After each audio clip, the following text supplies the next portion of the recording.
Before you load the bar tomorrow, ask yourself one thing. Do you actually move well enough to deserve adding more weight? Because most injuries don't show up when you're going heavy or maxing out. They usually show up when you're moving messy with light or moderate weight.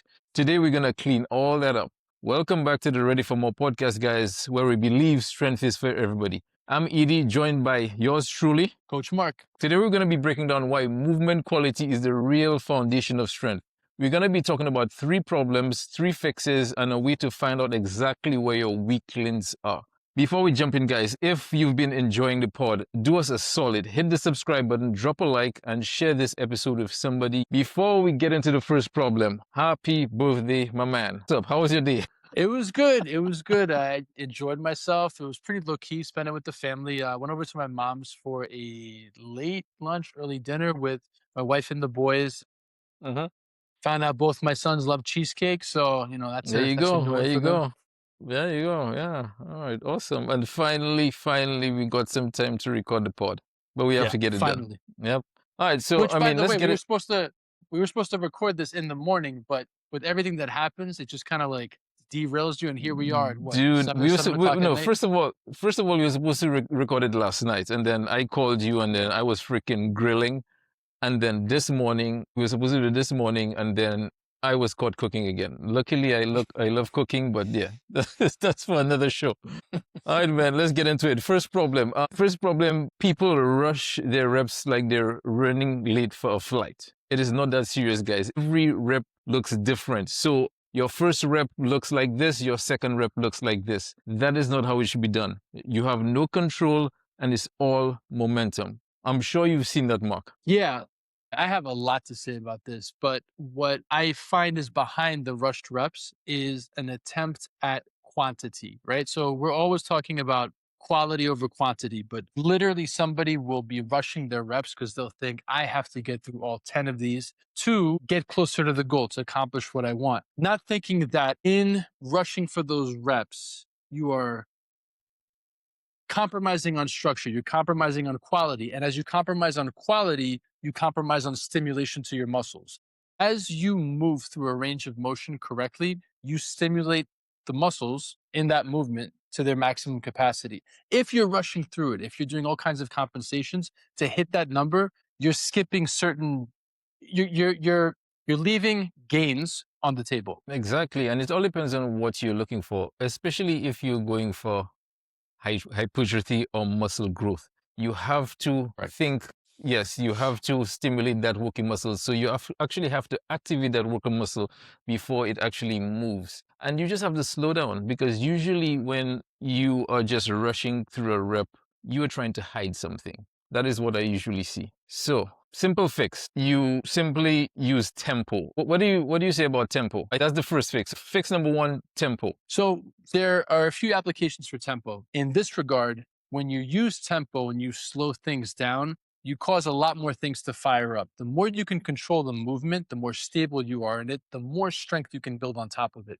The other application for tempo in strength training is you can use that to squeeze a little bit more out of a weight that you're currently using. If you're, let's say, almost ready for the next level, and you feel like your current level, your current weight is getting a little easier, you can slow the ranges of motion down to get a little bit more intensity out of the exercises you're doing. Yeah, so maybe in a program, you're going to see a tempo like, say, maybe 4, 3, 2, 1. What does that mean? Usually the first number is the eccentric. So if you're on a bench, so you're at the top, say 4, 3, 2, 1. So you're going to do 4 seconds down, 1, 2, 3, 4. You're going to hold down for 3 seconds, and then you're going to go up for 2, and then you're going to hold for 1. So you could always play around with that tempo, and it doesn't have to be 4, 3, 2, 1. It could be just play, if anything, as long as you're doing it under control. Yeah, and the other fine point there is, as you are maintaining that tempo and that tension under that tempo, you're going to feel yourself working much harder with that weight than you would be if you were rushing it or even doing it at a normal tempo. Yeah, and just think of, you want your first rep, for the most part, to look like your 5th rep. If your 5th rep looks nothing even remotely close to your first rep, just go a little lighter. Start lighter than you think you would want to start. And it is okay. Eventually, when you get that movement dialed in, you're gonna just shoot up in weight. But just you want to make it nice, slow, and smooth. Smooth. Just think of smooth becomes strong. I like that. Smooth becomes strong. So the second problem, people move around pain instead of solving it. They avoid certain ranges. So the thing you do not want to do if you have some kind of shoulder impingement or pain is do not seek a range of motion around that painful area so you can get your overhead press. My overhead press, straight up, straight down. Okay, now I've got an impingement and pain. So what Edie's point, I'm going to jump around it and then get back to it. This is not good for you. It's a lot of stress on the shoulder, especially as the weight gets heavy.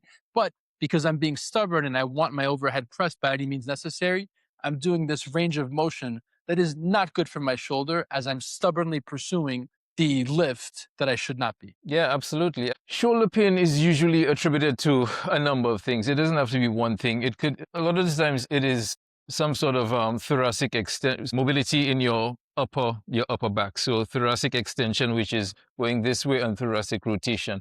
A lot of times, people they are limited in that range, and they tend to compensate. And going heavier and heavier with poor extension rotation, usually eventually you're going to hurt yourself. So that's what I see a lot. I mean, I'll add this, Edie, that the number one injury site in the body, joint injury site, is the shoulder. You could talk about that, whether there are movement limitations and compensations that are happening as a result of them, or if there are overuse injuries, has been the case with me. It's never a good idea to have pain at any site and to try to find a way to work through. Now that I'm a little older and 1 year older today and more mature, I don't do that. But a younger me would absolutely look for a way around to get my overhead presses, to get my back squats, whatever it is.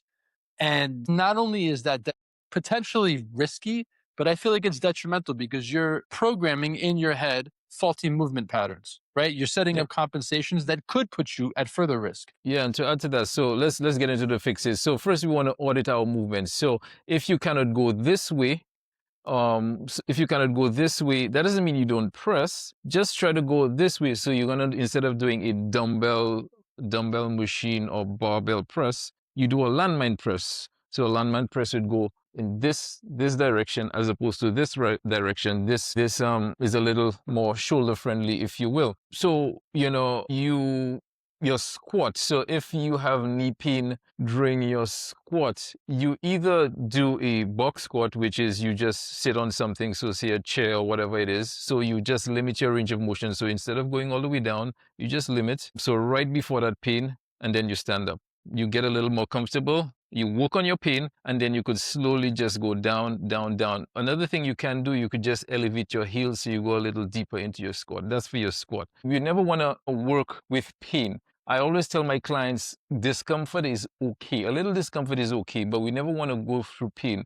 There's always so many other exercises we could do as opposed to just following the plan. A rule of thumb that I have with everyone that I'll add here is on the topic of a little bit of discomfort and a little bit of pain. My rule is if it exceeds a 3 out of 10, we're not going any further. If this is more than just a little bit of a awareness around something, I could live with it, then we don't need to be doing it. It's 4 out of 10, 5 out of 10. I stop my clients. We're doing something else. Yeah, and we always have the differentiation. Is it pain or is it discomfort? We are not going to work through pain no matter what you tell me. That's just not going to happen. Discomfort, on the other hand, then again, like you were saying, 3, maybe 4 discomfort, that is okay. Above 5, we're just going to switch it. So last problem, people train body parts and they don't train movements. I mean, that was big for me, especially when you're younger. Everybody does it. It's all about, we have chest day on chest. Yeah, chest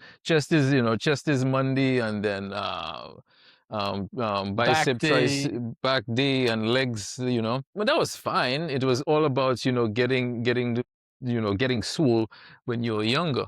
But then we started getting older, and then we started feeling like achy. It's like, oh my goodness. So training body parts and not movements. That is the last problem that I see. When you're younger, you could get away with it. When we're older, we have to think of training movements as opposed to training body parts, which is okay. We could have stints of that 4 to 6 weeks of training body parts. But for the most part, I want you to train movements as opposed to training body parts. I want to add to that a lot has changed around fitness culture as well. Whereas once I think that bodybuilding culture was largely prevalent, maybe due to the influence of, I guess, a bodybuilding boom in the 70s with Arnold, what have you. I think now there's a lot more science around what's being done. To Edie's point, bodybuilding is fine, but you probably want to have a good grasp over your movement quality before you go diving into that. So, previously we were talking about building a house of strength on a foundation of stability. Well, if you're going to do all these isolated muscle movements, you may as well make sure before you break up the parts and isolate them that your body works pretty well as a unit to begin with. So, to bring it all together, before you do your quad extensions, Leg extensions, yeah. yeah, before you do your leg extension, as you can tell now, probably I'm never on a machine. I mean, yeah. Never ever on a machine. I'm a free weight guy through and through. Yeah, but before you do your leg extensions, you probably want to have a good handle on the mechanics on the body as a whole. So, can you do a squat?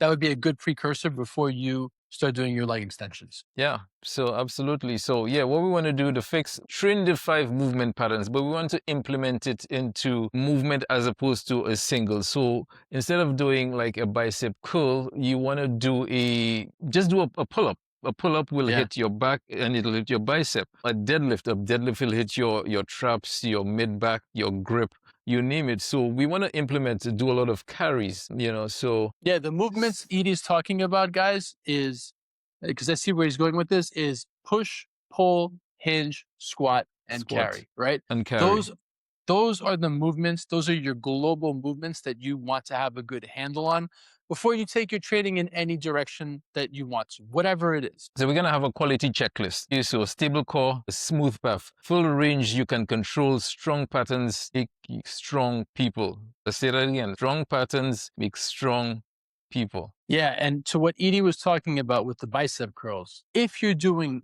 pulls of any kind, you're working your biceps regardless, right? If you think about a bicep curl, well, when you're pulling something, your bicep is curling once again.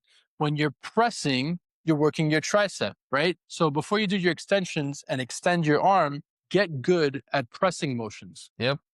Always think of the secondary muscle working. So biceps, so when you're pulling, secondary muscle is your biceps. So do heavy pulls and then your bicep will get some stimulus. Pressing is the same thing. Pressing, secondary muscle is your triceps. Heavy pressing, that will stimulate your triceps. And you could finish off with your bicep curls if you insist bicep curls and tricep extensions. It's still cool.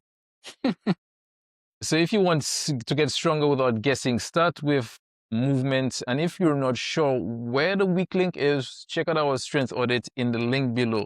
Again, it's 15 quick questions, a tool that shows you where you are and where you want to be, and where you need work. So go take the strength audit at geteverreadyfit.com. Movement quality is the foundation. Strength is the result. So that's it for us this time, guys. Join us next week when we dive into recovery. I'm Coach Mark. Coach Edie, until we meet again, guys. Peace.